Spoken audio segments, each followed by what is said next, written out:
عزیز من همیشه گفتم و خدا قسم اسرائیل گاهی اوقات وقت می آید که هیچ آمادگی نداری. وقت آمد که در بال طیاره چسبیده بودن، نه کلمه یادشان بود، نه مسجد یادشان بود، نه الله یادشان بود، نه رسول الله یادشان بود. آمریکا آمریکا آمریکا می گفتن. همونجا اسرائیل به سراغشان رسید.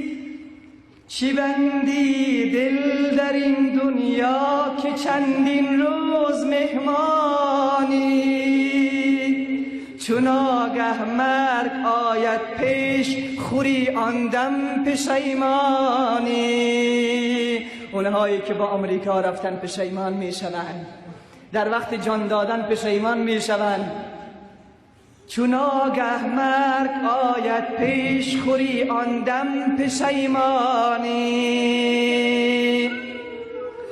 سوار در مرکبی چوبی اگر قصر زرین داری،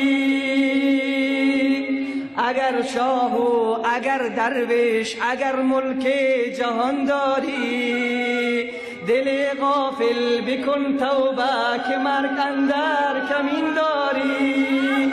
به حال خود مشو غافل که جای زیر زمین داری. چی میگن؟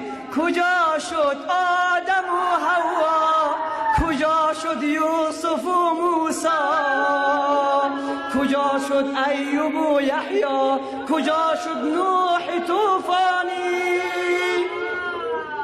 حضرت نوح 1450 سال به گفته قاضی ثناءالله پانیپتی رحمت الله علیه 1450 سال عمر کرد.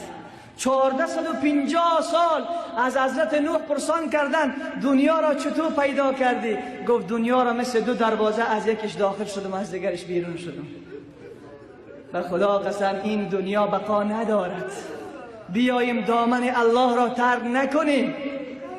این بحرانی که فعلا دامن افغانستان را گرفته نگران نشوین عزیزان من. این بانک‌های بسته شما را نگران نکند. این که در بازار کساد آمده، فروش نیست، سودا نیست، مالها زیاد شده شما را فریب ندهد. امتحان خدا هست، امتحان پروردگار عالم است. ولنبلونکم بشیء من الخوف والجوع ونقص من الاموال والانفس والثمرات وبشر الصابرین. ما شما را آزمایش میکنیم. ولنبلونکم بشیء من الخوف، شما را میترسانیم. اینهایی که میترسیدن از امارت اسلامی آزمایش خدا بود. من الخوف، از انسان نترسید، از مسلمان نترسید. اگر ظلما کشته میشین شهید هستید ولو از دست مسلمان باشد، ولی اگر با محبت کافر میمرید. شاعر میگه در حرم زاد و کلیسا را مرید. در حرم زاده شده، در حرم تولد شده، در مکه، در کشور اسلامی افغانستان.